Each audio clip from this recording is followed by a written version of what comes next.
Hello there, fellow truth seekers. This is Doug coming to you once again on this here Shabbat. Hope all of you have been blessed and had a good week. I want to kind of start out by asking all of you to pray for my brother. His wife passed away last night unexpectedly. When I talked to him, he was waiting on a call from the coroner to try to, they of course are going to do an autopsy to see what happened to her, because she wasn't really that old. She was a few years older than me, and so just keep him in your prayers, and that he'll for comfort, and that he will hear something as to what actually happened to her. And I'd appreciate that. Another thing, just a FYI, I've done the videos about the yogurt, the El Ruderai yogurt. Well, my woman said that she was wanting some Greek yogurt. It's supposed to be good for your animals and stuff, because we got that one puppy that's got issues, and of course he's doing a lot better. I mean, he's still the runt, and I mean he weighs like less than half of what the other two weigh, and he was on antibiotics because I had to take him to the vet, and they done a surgery on him. He had a rectal prolapse, and they had to stitch his sphincter up. And so they give him antibiotics. Well, broad spectrum antibiotic kills everything. And so I give him a little bit of that El Ruderai, and but it's only one bacteria, one culture. So I went and looked, and I found this Greek yogurt. It was Chobani, and it had like 7 different cultures in it. But according to what Dr. Davis said, they don't culture it for very long, about 4 to 8 hours, depending on the brand or whatever. But so there's not that high of a count in it. So I decided I'd make some. I just got a little container like that of it, and and I've never made any of the Greek yogurt or nothing, never had a recipe or anything. So I just said, well, I'm gonna do kind of what I did with the El Ruderai. I put a couple of tablespoonfuls of the inulin powder in there, and then I took and put that little container of that yogurt in there, and a quart of the ultra pasteurized half and half, and just mixed it all up good and put it in jars. But the only thing I didn't do was I didn't ferment it for 36 hours. I only fermented it for like 16 or 17 hours, something like that. I started it like at 11 o'clock at night and let it go until 5 o'clock or something like that, 6 o'clock the next day, and then took it out. Well, it turned out, I mean, really good. I mean, I was really surprised, because I wasn't sure, just going and grabbing something out of the store and trying it rather than having to order cultures and all that stuff. And it tasted great. I mean, it really, really was good. I've got some honey that I got, some local honey, and I put some of that in it, a couple level tablespoons of the honey, and mixed it all in with it. And I'm telling you, it was some more good. But anyway, just for an FYI, I mean, it's, I just was experimenting. I didn't know whether it would turn out or not. Getting something like that just out of the store. But it turned out good, and we've been giving that puppy a little bit of it, to replenish his flora. And he loves it. I mean, he eats that stuff up. And of course, I've put him on ground beef too. No store-bought dog food or none of that stuff, for our dogs and all, because it's the same with them as with the human food. They're trying to kill us or make us sick, so that we got to go to doctors all the time and take medication all the time. So we just we feed them rice, basmati rice. I get these great big 25-pound bags of it, which is a good rice. It's good for you. Um, and then I get the big packs of chicken, like the chicken legs. They'll have a great big, 2 foot long pack of chicken legs for $5, and we just boil it, and mix that with it, and mash up some carrots, boil some carrots and mix in with it, and it doesn't cost any more, and it's better for them, and give them raw meat, give them raw hamburger and stuff, and eggs. We get plenty of fresh eggs and stuff, so we put raw eggs in there and they eat them. And of course, it just by the same token as it would be for a person. I mean, you take animals to the vet constantly, man, that's expensive. And, just about as expensive as a person going to a doctor.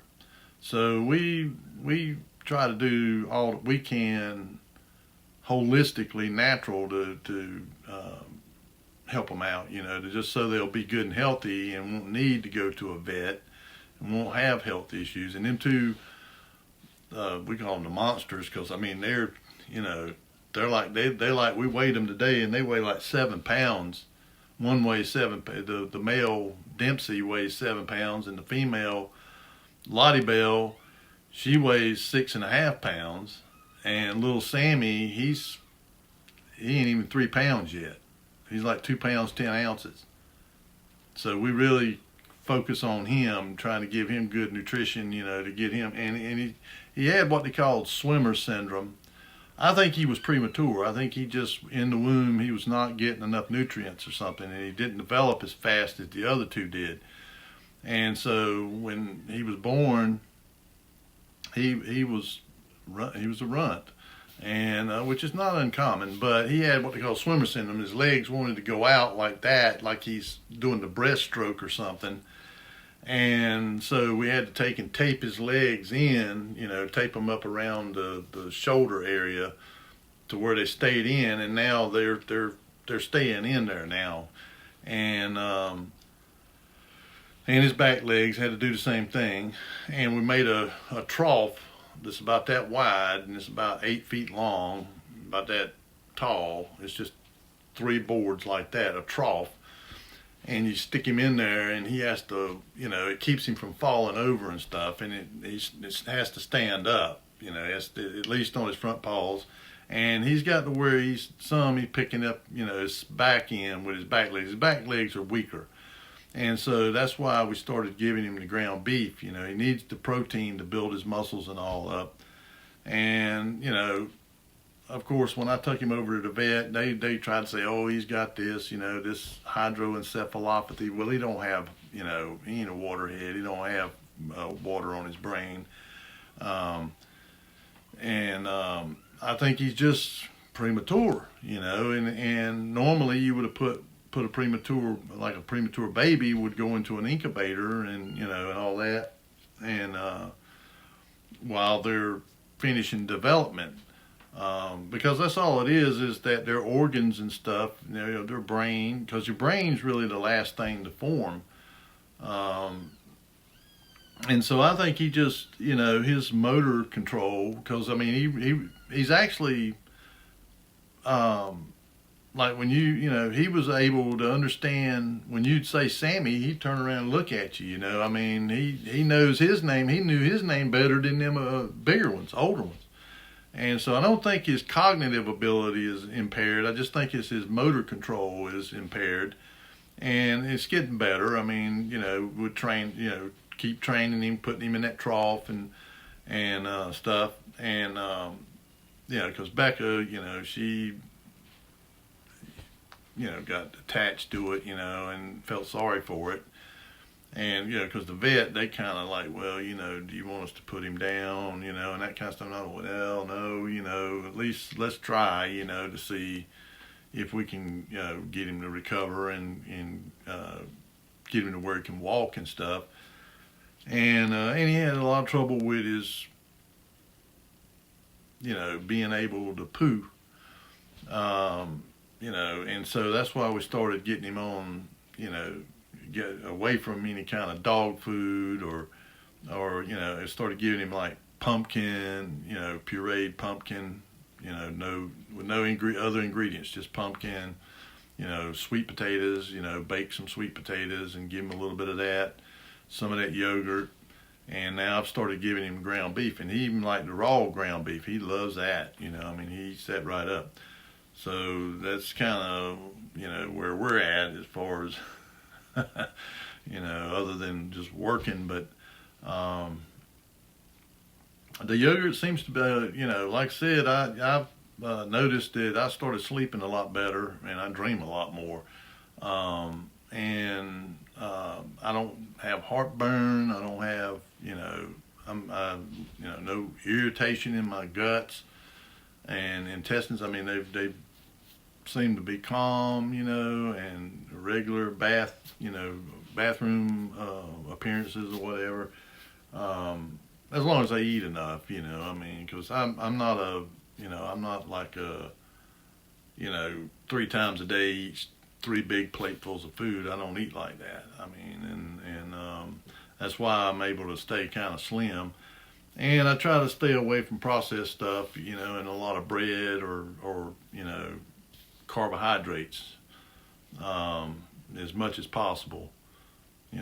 Like when they had, we had some hamburgers today, and I just eat the hamburger. I didn't, no condiments, no bread or none of that. I just eat the burger with some cheese on it, and real cheese.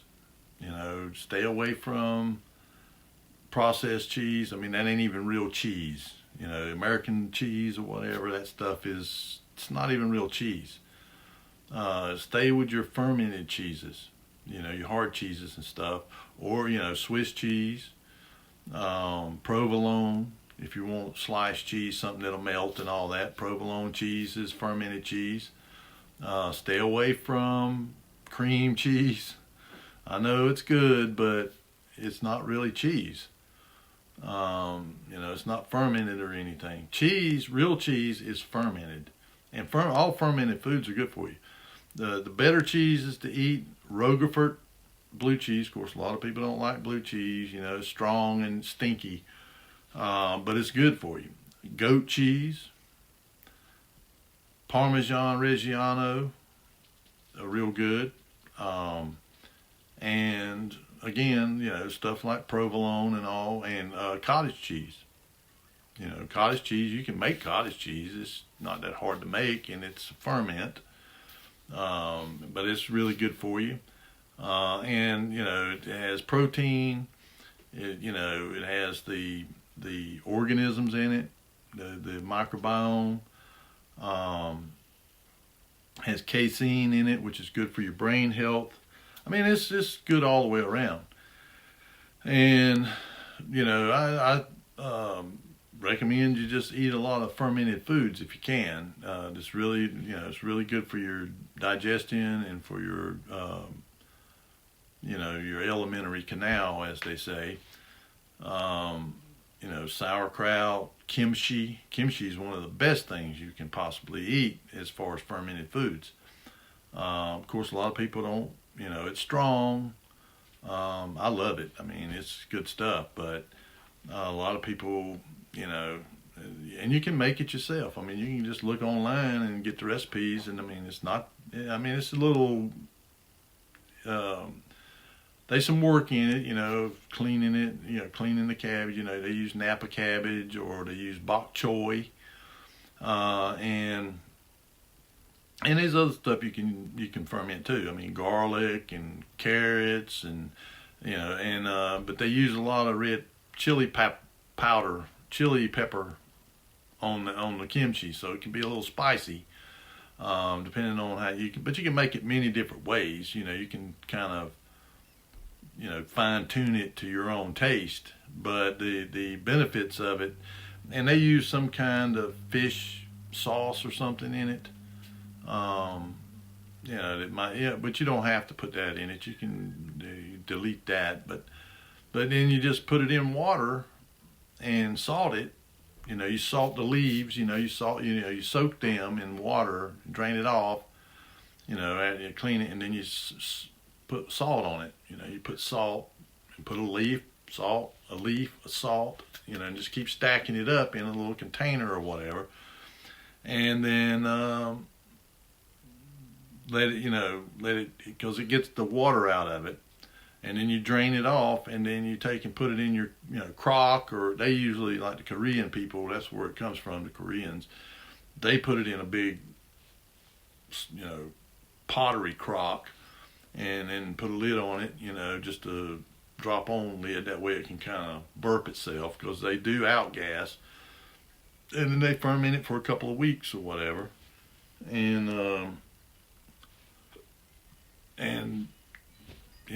it's really good as a side dish, with pretty much anything. Or even by itself. I've eaten it just where I eat it by itself. It's good.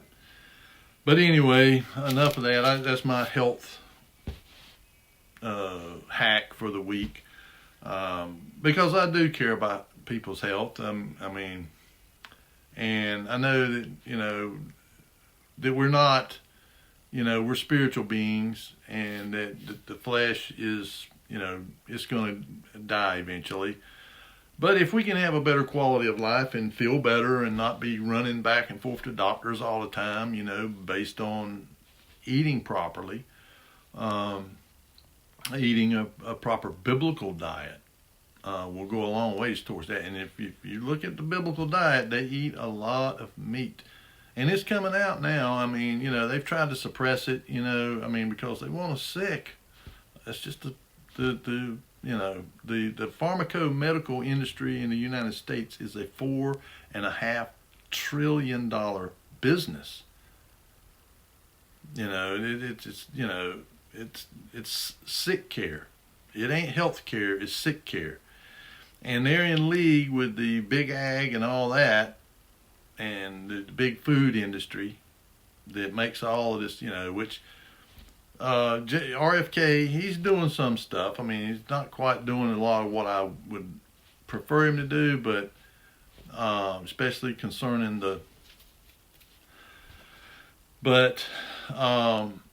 and he's receiving a lot of flack about, like, the measles. They had a measles outbreak. Well, I had the measles when I was a kid. I had the measles, the mumps, and the chicken pox. I had all three.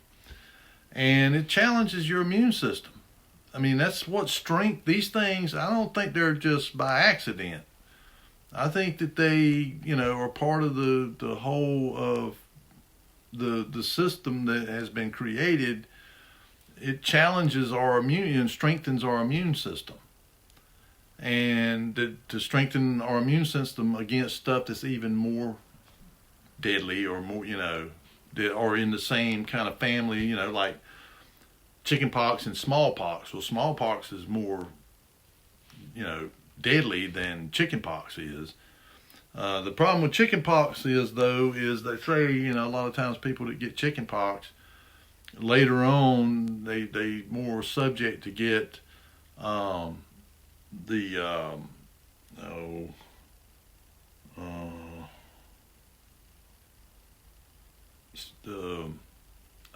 it's right there on the tip of my tongue.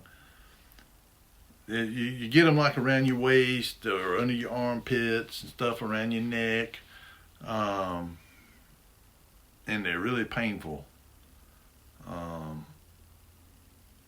But anyway, I think y'all probably know what I'm talking about, but that's something you can possibly get later on.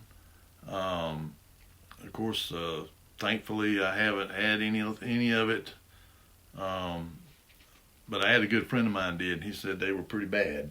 And but everybody in my generation, especially back in the 50s and 60s, 40s, 50s, 60s, got, the mumps, the measles, and the chicken pox. Now for older people, of course, like the measles, can be, it can be dangerous, for somebody that's grown, on up in their 30s or 40s or something, or older. It can be bad for them. But and can even possibly, ends you. But most people come through them all right. My dad got them when I got them. And my dad, he's 30 years older than me. And so, they was hard on him. And it was the measles or the mumps. One of them, he got it and it was bad. He was just completely decommissioned for like 3 or 4 days. I mean, couldn't get out of bed. And that's not like him, he's one of these people, when he's up, everybody's up. And it's early. He's Marine and all, so he was just one of these people that, disciplined, you get up at 4 o'clock or 4:30 or whatever, and, and you go to bed at 8 or 9, and that's just the way he rolled, and everybody else did too. But it can be, for people on that age, but for kids, it's nothing. And they make it, this epidemic, it's going to be everywhere, and so what? It's not all that big a deal, but they make it out to be because they want you to get, and they just shoving. I think now they from the time a child is born until like 5 or 6 years old, 72 of those things. And then they wonder why they got all these problems. And so that's where I think they need to stop. But at the same time, it's a very powerful industry. All of it together. The pharmaco and ag and big food combined, probably $5-6 trillion business. And so, they just might come, hey, remember what happened to your papa and your uncle? And, you need to back off. Yeah, we'll take the dyes out of food and, try to switch to tallow instead of seed oils and stuff like that, but you need to back on down.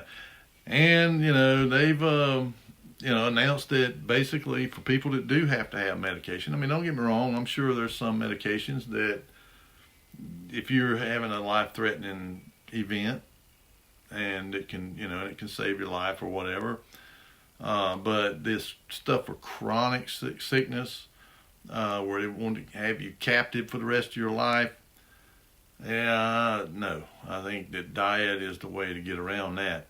But to where, Americans are going to start paying the same thing that these other countries are paying. There's like European countries over there where they're paying 10 times less than what Americans are paying for it. And most of it's research and development and all, we're paying for it. And it should be spread out. It should be everybody paying for it.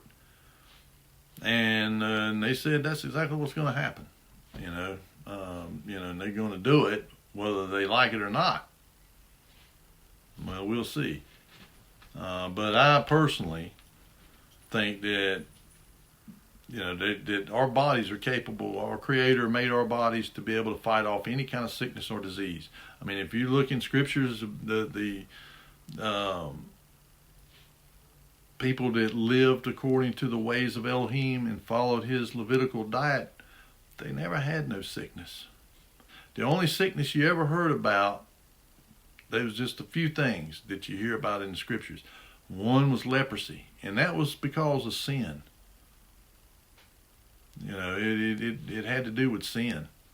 And then, the woman that touched the garment of Yahushua and was healed of, she was bleeding, female problems or whatever, and she'd been that way for years. And, and it was related somehow or another to that too.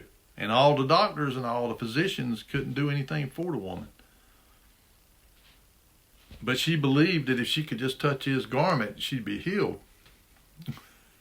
And she was. And he told her sins were forgiven. I've been reading in John, and some things that people have like a misconception about. And of course one is where Yahushua told his told them Pharisees and scribes and them the priests that their fathers in the wilderness eat manna that came down from heaven and they died. But the bread of life, he said, eat my flesh, for it is the bread of life, and drink my blood, for it is,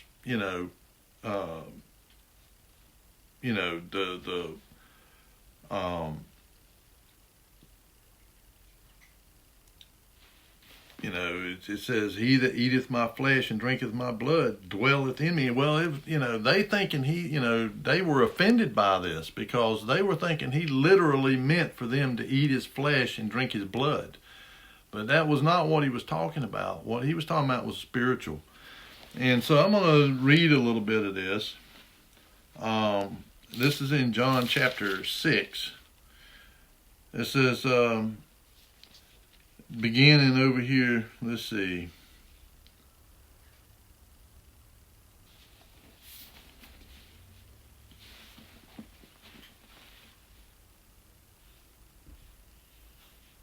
Because what they were debating about was, and they were mad, one, because he was saying he come down from heaven.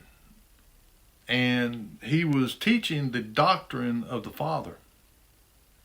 This is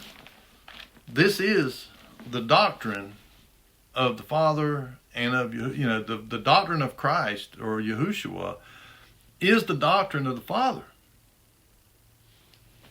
Because he said, I speak not of my own, but of him who sent me. So he was speaking what the Father had instructed him to say and to teach. And so here, he says,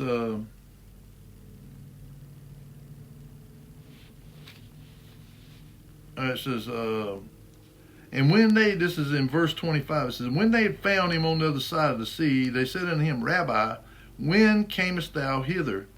Because they didn't see him leave from over there where he was at. He just appeared over there or walked on the water or whatever. But he was there. And Yahushua answered them and said, Verily, verily, I say unto you, you seek me not because you saw the miracles, but because you did eat of the loaves and were filled. This is after he fed the 5,000 and plus women and children.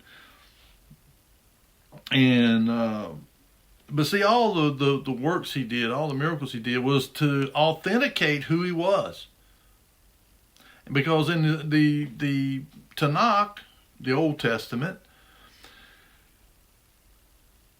he was constantly saying that they speak of me. The scriptures are written of me. And it's telling about how he would do all these things in the Old Testament. I mean, when you read through there, it's all about him. About this plan of Elohim, the plan of Elohim to bring mankind to redemption. And it talks about the things that he would be doing, the miracles and all that stuff. And that would be the mark. That would be the sign to the Hebrew people that he was their Mashiach Nagid, their Messiah King. And that's why in 70 AD, they were destroyed. And Jerusalem and the temple was destroyed. Because they did not recognize the time of their visitation. And they killed the son of Yahuwah. They killed him. And of course, he said, your city, you're going to be left desolate. And they were. Because they rejected him outright. And I talked about the parable that's, of where he said because of their rejection and killing his son, this king, that the king was wroth and he sent his armies down there to destroy them. And that's exactly what happened in 70 AD. Even though it was the Romans that did it, he used them just like he used the ancient Assyrians to enslave and carry away the house of Israel. I mean, he uses these powers. He used Nebuchadnezzar and his armies to come and take the Jews into captivity.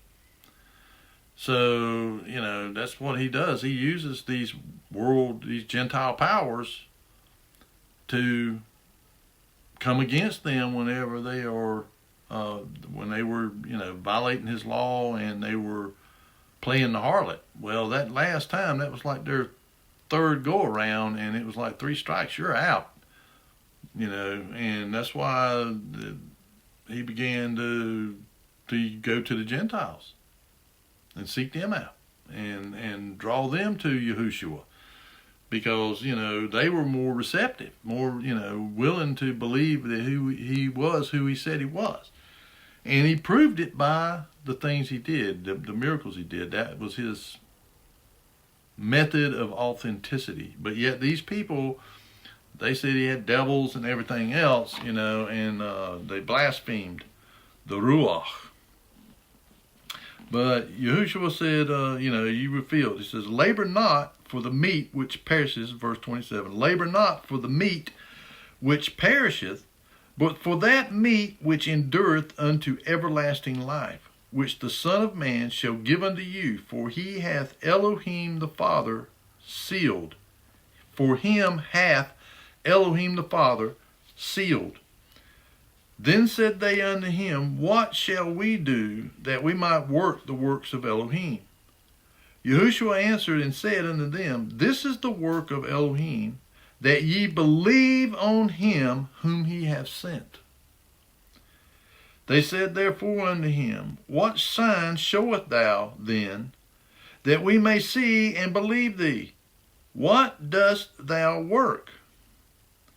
Our fathers did eat manna in the desert, as it is written. He gave them bread from heaven to eat. Then Yahushua said unto them, verily, verily, I say unto you, Moses gave you not that bread from heaven, but my Father giveth you the true bread from heaven. For the bread of Elohim is he which cometh down from heaven, and giveth life unto the world. He was that bread, the bread of life. Then said they unto him, Lord, evermore give us this bread. And Yahushua said unto them, I am the bread of life. He that cometh to me shall never hunger, and he that believeth on me shall never thirst. But I said unto you that ye also have seen me, and believe not. All that the Father giveth me shall come to me, and him that cometh to me I will in no wise cast out.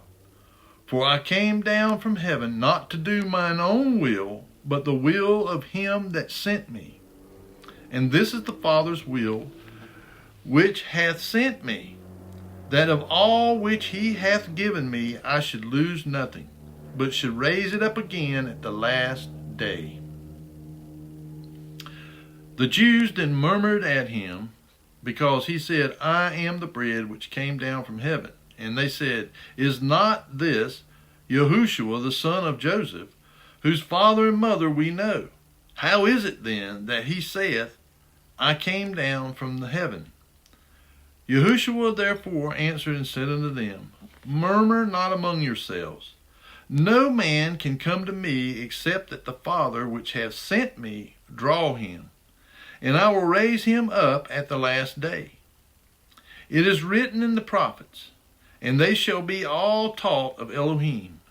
Every man, therefore, that hath heard and hath learned of the Father cometh unto me. Not that any man hath seen the Father, save he which is of Elohim. He hath seen the Father. Talking of himself, he was of Elohim. He was sent by Elohim. And he said, verily, verily, I say unto you, he that believeth on me hath everlasting life. I am that bread of life. Now, if you believe on him, and the way you prove your belief is just like it is in the first epistle of John. He says, how do you know that you love him? And how do you keep his commandments? How do you know that you believe in him? because you do what he asked you to do.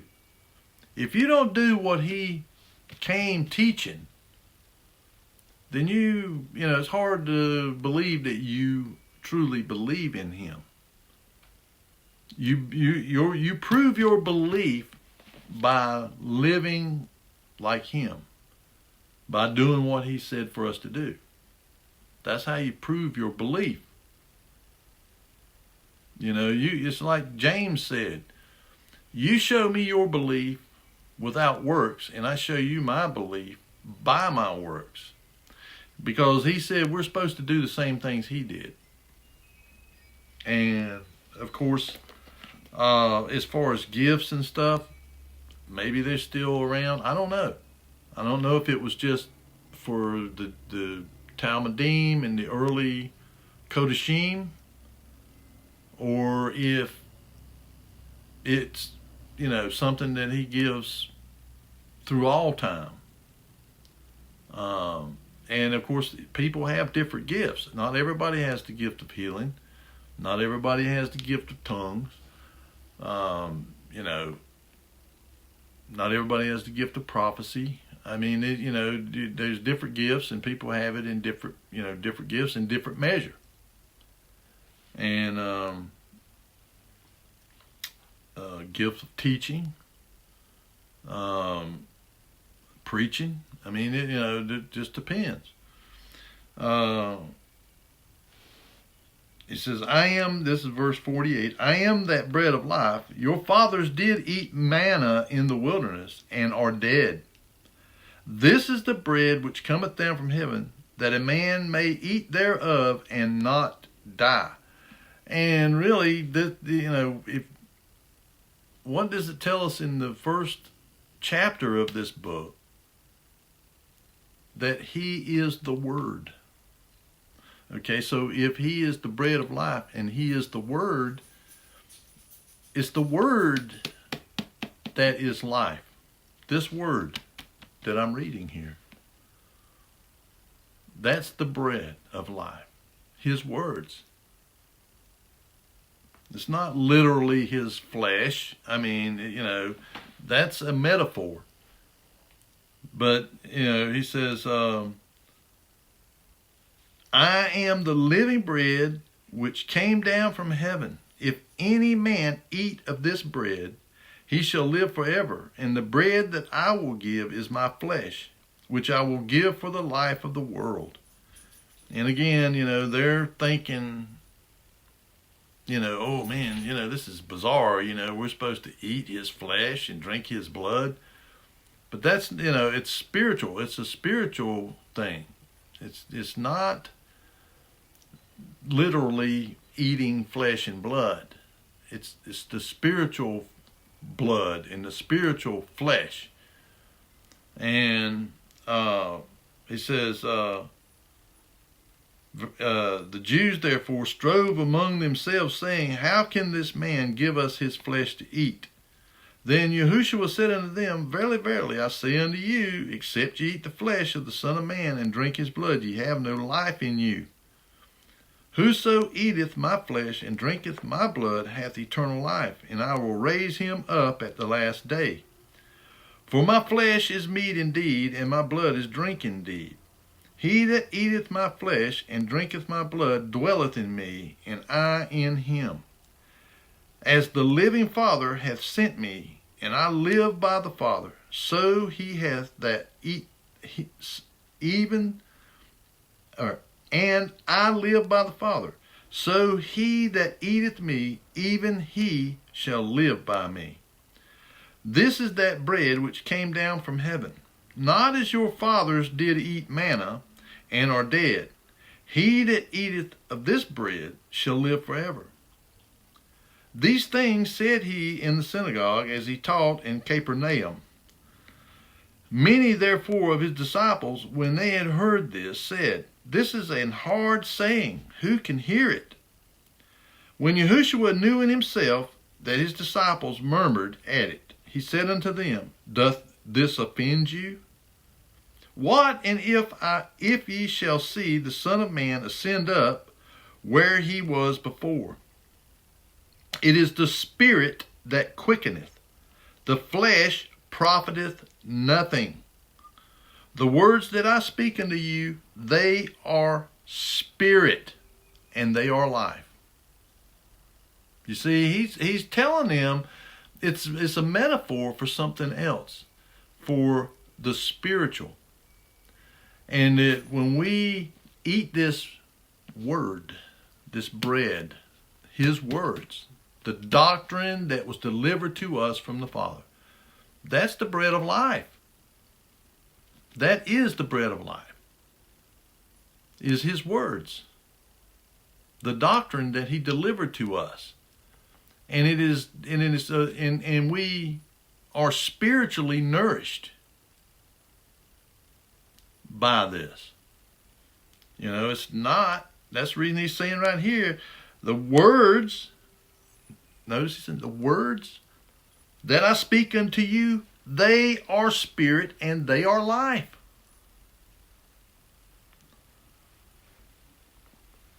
It's the Spirit that quickeneth. The flesh profiteth nothing. See, he's trying to, mostly he's telling this to his disciples because these Pharisees and scribes, they're blind and deaf. They can't receive it. Because they have created their own, they've created a religion. Their doctrine, the doctrine and traditions of men, rather than the doctrine of Elohim, the ways of Elohim. And so they are blind and deaf.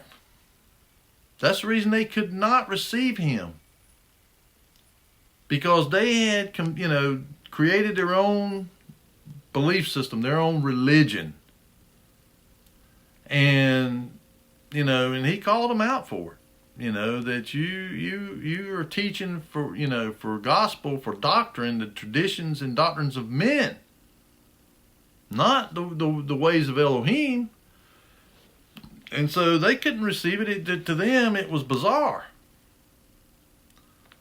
But he would explain it to his Talmudim, his disciples, and he says, but there are some of you that believe not. For Yahushua knew from the beginning who they were that believed not, and who should betray him. And he said, therefore said I unto you, that no man can come unto me, except it were given unto him by my Father, of my Father. From that time, many of his disciples went back and walked no more with him. Because he had disciples beyond the 12. There was at one time, there was like 70 some that was traveling around with him. And, when he sent them out to go around and preach the gospel of the kingdom and repentance, and they were healing and casting out devils, and, and then they come back and they was telling him, all the things they'd done. They was way more than just the 12 inner circle disciples. There was a bunch of people that followed him.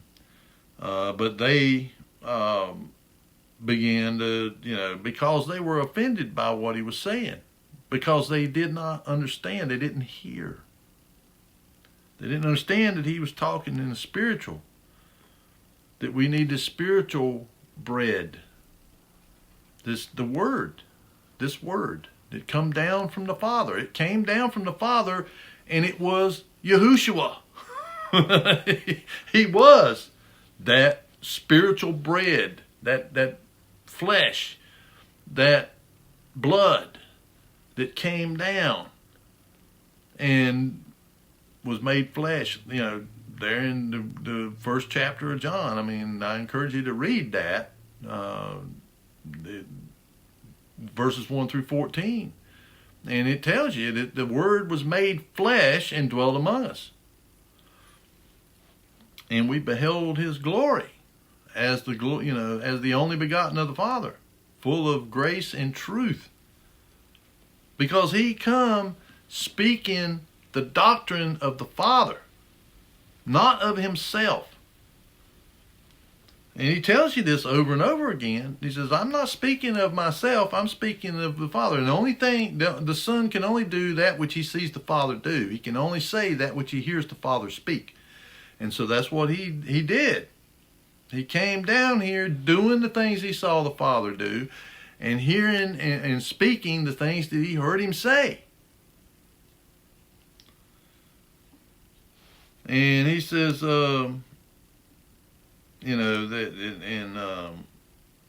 then Peter, he says to them, will you also go away? Then Simon Peter answered, or Shimon Kepha in the Hebrew, answered him, Adonai, to whom shall we go? Thou hast the words of eternal life. Now, see, it's telling you right there what that, he said, the bread of life. Okay? If you eat this bread, you will have life. It says, I will give it, the bread I will give is my flesh, which I will give for the life of the world. It says, except ye eat the flesh of the Son of Man and drink his blood, you have no life in you. And then right over here, Peter is saying, Adonai, to whom shall we go? Thou hast the words of eternal life. And we believe and are sure that thou art that Hamashiach, the Son of the living Elohim. Yahushua answered them, have not I chosen you 12, and one of you is a devil? Talking about Simon, Judas Iscariot. He spake of Judas Iscariot, the son of Simon, for it was that should betray him, being one of the 12. Now, over here, we can, this is in chapter 7, and I'm going to begin,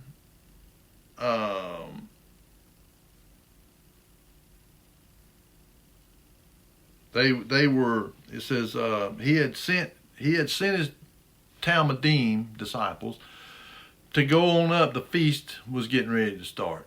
And they had to do the preparations for the feast and the Passover and the Feast of Unleavened Bread, which is all part of the Passover.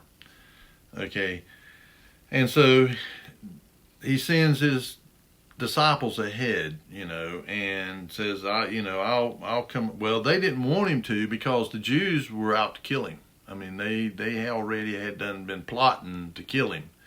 And so they were afraid, so let us all go together, and in that way we can protect you, basically, And he said, no, you go on up, and I'll be there. And it says, this is at verse 9, chapter 7 of John. When he had said these words unto them, he abode still in Galilee. But when his brethren were gone up, then went he also up unto the feast, not openly, but as it were in secret. Then the Jews sought him at the feast and said, where is he?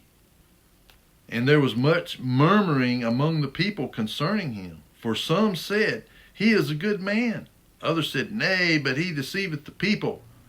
Howbeit no man spake openly of him for fear of the Jews. Now about the midst of the feast, Yahushua went up into the temple and taught. And the Jews marveled, saying, how knoweth this man letters, having never learned? Yahushua answered them and said, my doctrine is not mine, but his that sent me. If any man will do his will, he shall know of the doctrine, whether it be of Elohim or whether I speak of myself. In other words, if you know of the doctrine, and where do you know it? You know it here from the scripture, the Tanakh, the Old Testament, because the Old Testament is written of him, of Yahushua. It's written about him. It's a lot of symbology and a lot of metaphors and types, but it's all pointing to him. And and ultimately his doctrine.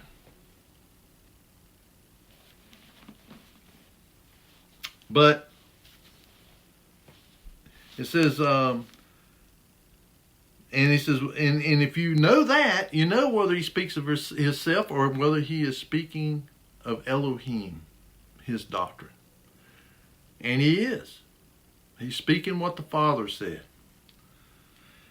He that speaketh of himself seeketh his own glory, but he that seeketh his glory that sent him, the same is true, and no unrighteousness is in him. So he was saying, what he's basically saying, he says, I am speaking what he said, not of myself. And so if you know what he says in the Tanakh about his law and his judgments and his statutes, if you know that doctrine, then you know that what I am saying is from him. That simple. That was the litmus test. For the Jews and for the priesthood and all, that was the litmus test. They should have been able to recognize him by the words that he spoke from the Father, because they matched what the Old Testament Tanakh said. Same kind of words. And he says to them, he says, and of course the one who is speaking, Yahushua speaking the words of the Father, his doctrine, there is the same is true. He is true, and no unrighteousness is in him, because he's not speaking of himself. He's speaking the words of the Father. And it's the same with us. When we begin to not speak of ourselves and seek our own glory, but to seek his will and his glory, then there's no unrighteousness in us. I mean, that's kind of what he's telling us here. This is how you know when you begin to get to that point where you're being cleansed of all unrighteousness, is when your focus is strictly on him and what his word says and what his will is. Because Christ, he tells you right here, he says, my doctrine is not mine, but his that sent me. If any man will do his will, he shall know of the doctrine, whether it be of him or whether I speak of myself. And that's how, when you witness to people, or when people hear the words you speak, are you speaking of yourself, or are you speaking his words? And that's how they'll know whether it's from him or whether it's just from you or from me. Because I try not to speak my own. I mean, I do, naturally when you're speaking, you're going to be saying words that are not directly his words, but they as I'm speaking his words, I'm trying to convey what he's saying. And so, and he says in verse 19, he said, did not Moses give you the law, and yet none of you keepeth it, keepeth the law? Why go you about to kill me? The people answered and said, thou hast the devil. Who goeth about to kill thee? Trying to play it down, but he knew their hearts. He knew what they were doing. He knew they were scheming, that they were planning it. And when you read through John and other chapters, you see where they get together and they're sitting there scheming, how can we kill this guy? And because they were jealous, because he was drawing the people away from them.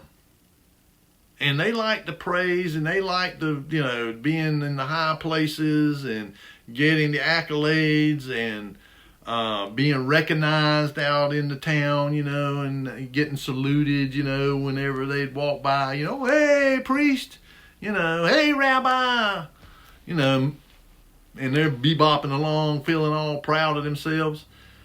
And the whole time, they're never giving him the glory. They're taking it to themselves. And Yahushua never did that. He never sought the glory. He sought to give the glory to the Father. And that's what we're supposed to do. We're not supposed to seek glory for ourselves. We're supposed to seek glory for him. Live your life in such a way that people will see your good works and give glory to the Father. I mean, that's you know, what he wants for us. And he answered them and said unto them, I have done one work, and ye all marvel. Moses therefore gave unto you circumcision, not because it is of Moses, but of the fathers. In other words, it started with Abraham. Circumcision did. It didn't start with Moses. But Moses passed it down, and it became part of the law. And ye, it says, and not because it is of Moses, but of the fathers. And ye on the Sabbath day circumcise a man. If a man on the Sabbath day receive circumcision, that the law of Moses should not be broken, are you angry at me because I have made a man every whit whole on the Sabbath day? You know, and he just gets through telling up here that they don't keep the law. They're not keeping it. You know, he says right here, he says, did not Moses give you the law, and yet none of you keepeth the law? And why you go about to kill me? Which is breaking the law. Because if you in your heart, you're seeking to kill somebody, it's just the same thing as if you had done it. And they did. They in their hearts, they wanted to kill him. And even tried several times. They tried to stone him and stuff. Tried to throw him off a cliff. And yet he managed to, you know, because of big crowds and stuff, he managed to sneak through the crowd and get away from them. But they, you know, I mean, and it was, you know, because he was making himself to be equal with God. Because he is. I mean, he is Elohim. And people can't understand that. That Elohim is a spirit, and it manifests in the three different entities. And those three entities are Elohim. And so he is Elohim.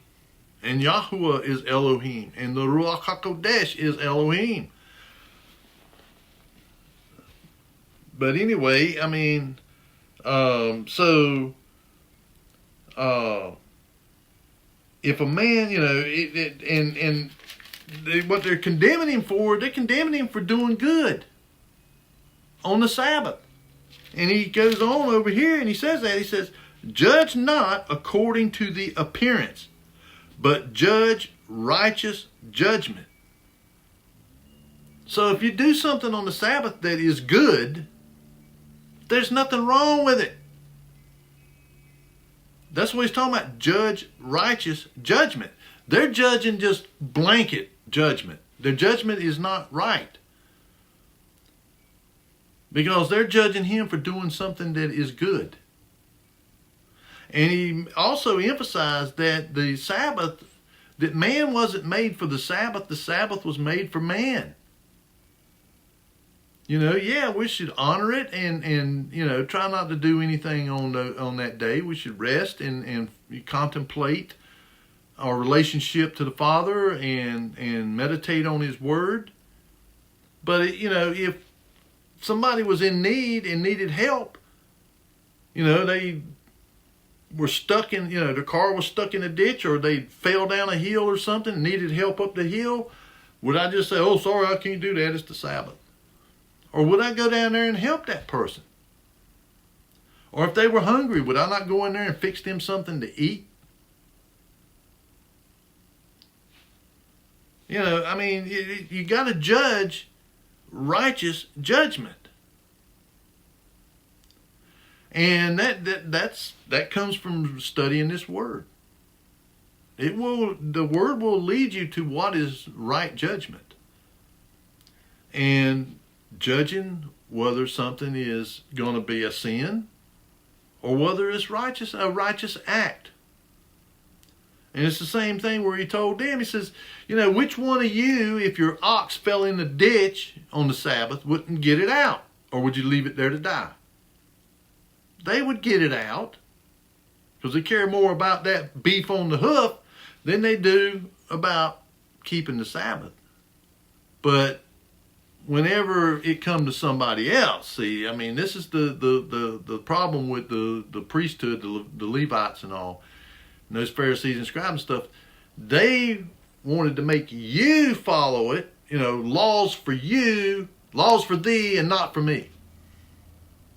Same thing we see today with the political establishment, the permanent political class. You know, laws for thee, but not for me. Do like I say, don't do like I do. And of course, Yahushua lived the example of do like I do. Because that's what he was telling us. You do like I do. And so then said some of them of Jerusalem, is this not he whom they seek to kill? So see, he's already knows that they have. And the Jews have been telling, you know, the priest and the high priest and the Pharisees and scribes and all, they are looking for him because they seeking to kill him. And people know it. They know, you know, because stuff gets around. I mean, you know, through the grapevine or whatever. But lo, he speaketh boldly, and they say nothing unto him. Do the rulers know indeed that this is the very Hamashiach? Yeah, they knew it, but they were devils. It was the infiltration of, you know, those who say they are Jews and are not. They're a synagogue of Satan. They had been infiltrated by him. And they, you know, so they knew, but they knew that if they didn't stop him, that it would destroy their order. It would destroy their priesthood. It would destroy their whole religion. And so they couldn't have that. Because they're just like these people now. They want to control people. They want to have absolute control over your life. Not let you live your life, but they want to live your life for you. It says, howbeit, we know this man whence he is, but when Hamashiach cometh, no man knoweth whence he is. Then cried Yahushua in the temple as he taught, saying, Ye both know me, and you know whence I am. And I am not come of myself, but he that sent me is true, whom ye know not. But I know him, for I am from him, and he hath sent me. And so, you know, and of course that really incensed them, you know, because they know he's talking about coming from the Father. He's talking about coming from Elohim. And, you know, and the thing is, too, they believed that he was from Nazareth. But he was not. He was born in Bethlehem, the city of David. And that's exactly where in the Old Testament, Tanakh, it prophesied that he would be born. And they knew that. But see, because of all the things that surrounded his birth, you know, Herod wanting to seek and kill him, and in fact, he did kill every child from birth to 2 years old, trying to wipe him out. And an angel had came to Joseph and told him, you know, to take Mary and the baby into Egypt. And of course, they went there until he was, like 11 years old or something. And then they went down to Bethlehem because you had to go to your hometown every so often and be registered with the Romans, for taxation. And just like when they went there, whenever the baby was, when Yahushua was born, they went there because that was where they had to go register. Because Joseph and Mary were both from the bloodline of David. And but through different sons. One was through Solomon and the other one was through Nathan, I think. And so they both had to go to the city of David to register, for the taxation or whatever. And that goes to show you right there what I talked about, how the Romans, they had a system. They had a worldwide system. And, all the Romans were marked. All of their people that, the main empire, the main heart of the empire was all marked. You couldn't buy or sell if you didn't. And of course, that's probably what led to the revolt by the Jews. Probably part of it was that they wasn't going to be marked. They refused to be marked or whatever, and it led to the ultimate, because at the time that Yahushua was on the earth, there was not that many Romans there. They probably had a garrison or something. And they had a vassal king, Herod. Herod was an Edomite. And so he wasn't a Jew. He was from the tribe of Edom, the Edomites. And so he was appointed, the first Herod was Herod the Great, and then Herod, his son, was appointed when his father died. And so they were vassals of the Romans, and they enforced Roman law. But in the temple, there were the Herodians. They were people that were loyal to Herod that were in the temple. And I mean, it just, it was a mess. I mean, a real mess, and an intrigue and all that, just like there in Rome. I mean, all the intrigue, assassinating emperors and, senators assassinating emperors and assassinating each other, and and then putting their own kid in or something. I mean, that's just the kind of stuff that went on all the time. And it would be going on right now here in this country if certain people had their way. I mean, and to an extent it does. I mean, there's certain people you can look into the, how they were, unalived, and good and well, that, people around the Epstein case and around the Clintons, there's been a lot of people that were unalived around them under really loopy circumstances. And so it still goes on. It's just more, they're able to cover stuff up more and all. But, so the Jews were still able to, that's why I like with Pilate, whenever Herod sent Yahushua over to Pontius Pilate, he just wanted, again, the Romans, they didn't care pretty much what you did, just as long as you did it peacefully. And you didn't, give them any trouble.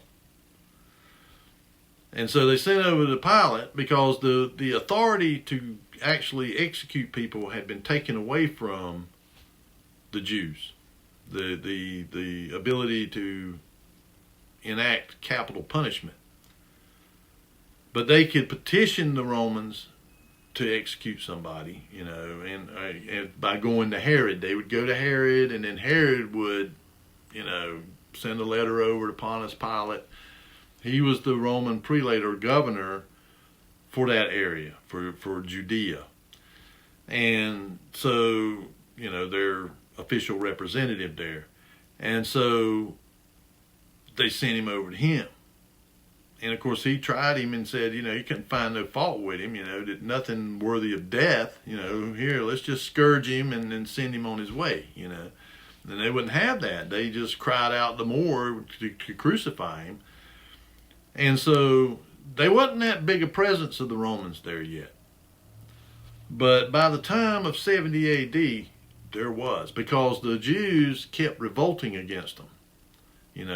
Attacking the garrisons and killing them or whatever, And Josephus, in his writings, he, and Tacitus both, they talk about all these skirmishes and these wars.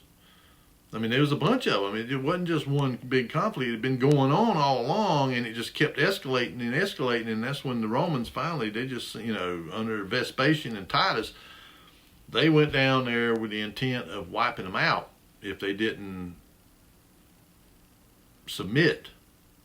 And Flavius Josephus, he ended up getting captured, and when he got captured, normally they would have killed him, but Vespasian had a lot of respect for him because he was a good general. He was an admirable general, and he was honorable in battle. He wasn't a cutthroat, or nothing like that. I mean, he fought admirably. And so Vespasian had a lot of respect for him. And so rather than killing him, he tried to use him sort of as a ambassador, to go back to the people there in Jerusalem and convince them to put down their weapons and submit to Rome. And of course they wouldn't do it. And so, and in that period of time, it was, I think Nero was the king or the emperor, and he had put out a hit on Vespasian because Vespasian refused to do something. I forgot what it was, but there was something that he had been ordered to do, and he wouldn't do it because he was trying to to settle the conflict without just going to full out war. And something that he would have done, that he was told to do, would have triggered an all-out war. And so he refused to do it, and Nero found out about it, and he put out a hit on him. And there was people within the armies that's what their job was. They were hitmen, and they were planted in the armies so that if the emperor said, hey, you need to kill this general or whatever, well, then they would do it. And but the death of Nero happened and reached the news reached Vespasian before the news reached those hit people to kill him. And so they, it kind of, when Nero died, any decrees he made or whatever, they just went away. And Vespasian went back to Rome and ended up being put in the position of being the emperor. And then his son Titus took over and became general and led those Jewish, those wars. And there was like 5 or 6 legions that were there. And I mean, it was, and the thing is it wasn't just Roman citizens, Rome, people from Rome. It was Germanic people, and it was Middle Eastern Arab people that were part of this army. See, they and they may have been from China and other places. I mean, who knows? Or Mongolia, because they were worldwide.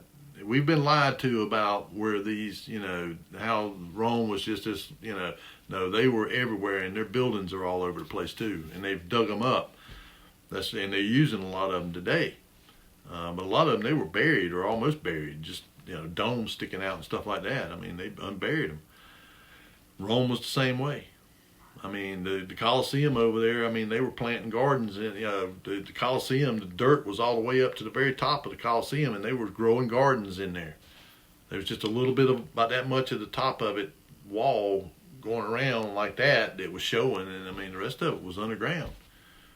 All over Rome, and they still digging up stuff over there. Even today, I mean, there's 2-3 levels underground over there.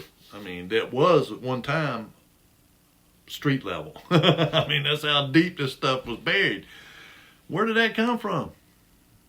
It came from that when Yahushua came and his armies, the armies of Elohim. And, I mean, there was destruction like never, melted Played like out here in the western United States, there's all these melted mountains and stuff that were structures. We think they're mountains, but they're not. They were structures, and they just got melted. Talk about power, man. I mean, but that was going on all over the world. And then you had the millennial kingdom, but I'm getting off on the subject of today. But anyway, I mean, it just all plays together, and so that when Yahushua was there, it wasn't the Romans. The Romans had nothing. They could care less about his belief or what he was teaching.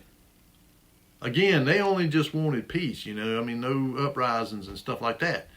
You could believe whatever you wanted to believe. I mean, that's the reason they, the Jews, I mean, they kind of went on doing it. The only thing they couldn't do anymore was stone people to death and stuff, even though they would try, if they, kill you and try to just get by with it, but they were not allowed to, have capital punishment. So that's why they, put it off on the Romans. And they incited the Romans, against the early Christians. And then they began to persecute the Christians. To begin with, it was the Jews doing the persecution. But they were telling the Romans that, they're trying to overthrow y'all and, set up their own king. And, they was just telling them all this stuff everywhere. They had synagogues all over, they're in Ephesus and everywhere there was the early church, they had synagogues there too. Thessalonica, Thyatira, Philadelphia, and on and on and on. There was these, Antioch. They had these synagogues all over, and they would incite people everywhere that Christians were at against them. And so they incited the Romans during the time of Nero. And that's the Roman candles, where they were taking Christians and wrapping them in linen and setting them on fire, pouring oil on them and setting them on fire, putting them in the Colosseums and, letting lions and stuff like that tear them up. I mean, they were doing this stuff, because they had been incensed to it by the Jews, stirred up by the Jews. And that's why it says that the blood of the saints and all were on their hands. Because they're the ones that did it. I mean, when you look in Revelation chapter 17, the harlot riding the scarlet colored beast, that harlot was Jerusalem. Because they had, and all throughout the Old Testament, I mean, when you read in Isaiah, Ezekiel, Daniel, or not Daniel necessarily, but in, Nahum, and the what they call the lesser prophets or whatever. They're not lesser, they're just smaller books, but they talk about how Israel played the harlot. I mean, all through scriptures it talks about how they played the harlot. And then finally he just divorced them. Said, that's that. And Israel, the house of Israel, I mean, they went into captivity and they never returned. He divorced them. Now they were some that Yahushua called, drawed them. The Father drawed them to Yahushua when he returned, and he pleaded with them, and opened it. There was 144,000. It talks about that in Revelation. 144,000 that are sealed. They were all over the world. They wasn't just over there in the Middle East or in Europe or somewhere. They were everywhere. They'd been scattered out everywhere, and they got drawn over there, and those were the ones that because he said that he would save people out of all of Israel, and he would unite the two halves the two nations that had been broken up, where it had broken apart, two sticks coming back together and bound up. Well, it was talking about them, and they were, and in the millennial kingdom they were all under the rulership of David, and the 12 tribes, and each tribe was under the rulership of one of the Talmudim, the disciples, and because they were resurrected. The ones who had been martyred were resurrected, and David and all those, they had been resurrected at that, and went into millennial kingdom.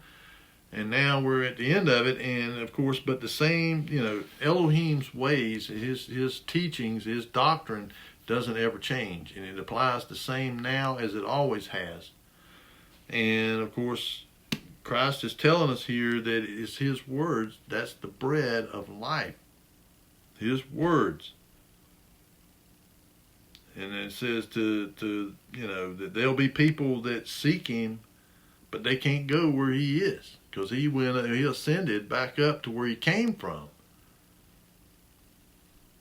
And He told Caiaphas and Ananias, you will live to see the Son of Man sitting at the right hand of power, coming in power and great glory in the clouds. You'll live to see it. Now, did He live 2,000 more years, like they try to say about John? No, it happened in 70 AD. That was the Great Tribulation. And Daniel, he says, it was determined on his people.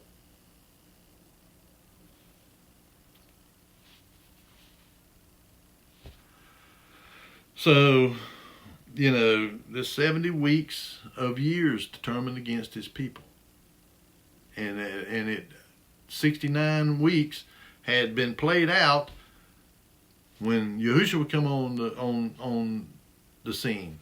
3.5 years he preached the gospel. That was the first half of that last week. And then the last 3.5 was the tribulation. The Great Tribulation is what that was. And so, but anyway, that a lot of people tend to get it wrong about what the bread of life is. It's spiritual, and it is His words. It's that, just like where He says, you search the Scriptures for there's life in the Scriptures. You seek life through the Scriptures, rightly so, because the life is in these Scriptures here, in these words. And it's the same with what he's talking about there, and that's why he had to come up here and explain it to them. It says, what and if ye shall see the Son of Man ascend up where He was before, it is the Spirit that quickeneth. The flesh profiteth nothing. The words that I speak unto you, they are spirit, and they are life. So he's talking metaphorically here about, flesh. It's not literal flesh and blood. It's His words. It's spirit. And that's how, he says, those who worship Elohim must worship Him in spirit and in truth. And so, and see, like the Catholics, they do this communion ritual, man, where they call it transubstantiation, where it literally turns to flesh and literally turns to blood. Some kind of, demonic stuff they're doing. And it's demonic, satanic. And if you're any way involved in any of that, you need to get away from it. We do the communion because Yahushua said to do it in remembrance of Him. And, but it's not real flesh. It's not real blood. It's symbolic of this spirit, this word. The words that I speak unto you, they are spirit and they are life. So, and the bread is His word. And so, because the life is in his words, what he said in here, these red letters, because he is speaking what the Father said. He's not speaking of himself. He is speaking the Father's doctrine. That's what he says over here. My doctrine is not mine, but his that sent me.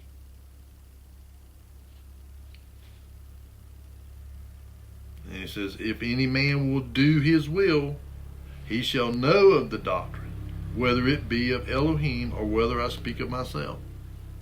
And again, that comes from study. If you study this, you'll know that those words that Yahushua was speaking was from back here. You know, I mean, because none of this had been written. None of this had been written down. I mean, this was all, I mean, they were probably beginning to write it down. You know, writing down, you know, the disciples, you know, began to put it down on paper and stuff like that. But a lot of them was probably, you know, being led. They were led like the prophets of old, you know, to put down the words by the Ruach. The Ruach was speaking through them, and they put it down what was, you know, what they needed to put down. But before that, I mean, they were reading from the Tanakh, the Old Testament. That was all the scriptures that they had. They didn't have the New Testament. It hadn't been written yet. And so that's why he keeps, you know, why he's saying this especially, if any man will do his will, he shall know of the doctrine, whether it be of Elohim or whether I speak of myself. And what he's saying is that if you are of Elohim and you're, you know, in his will, you know what is in the Old Testament, in the scriptures. You know what's there, and you know that what I'm saying is from him, because it's the same thing. And so, you know, like I say, I've been reading it. I've talked about, you know, I've got this little app on a Bible, King James Bible app on my phone, and I read through it every night. I'll read a couple of chapters of it or something, you know. And I've been in John, and it just kind of was on me to talk about that some, you know, because a lot of people take it to mean, you know, to be literal meat and blood, you know, and all that, and it's not. It's talking about, you know, the manna, the food that came down out of heaven. They did eat of it, but they all died. But it says that man shall not live by bread alone, but by every word that cometh from the mouth of Elohim. Okay, so it's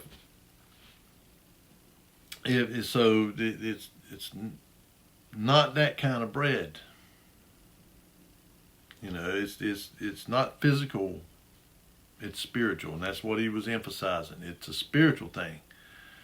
And because the objective is for us to begin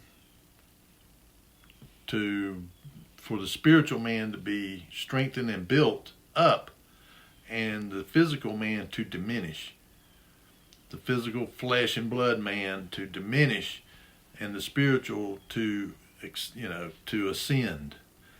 And that can only happen through the word, through the spiritual application of the word.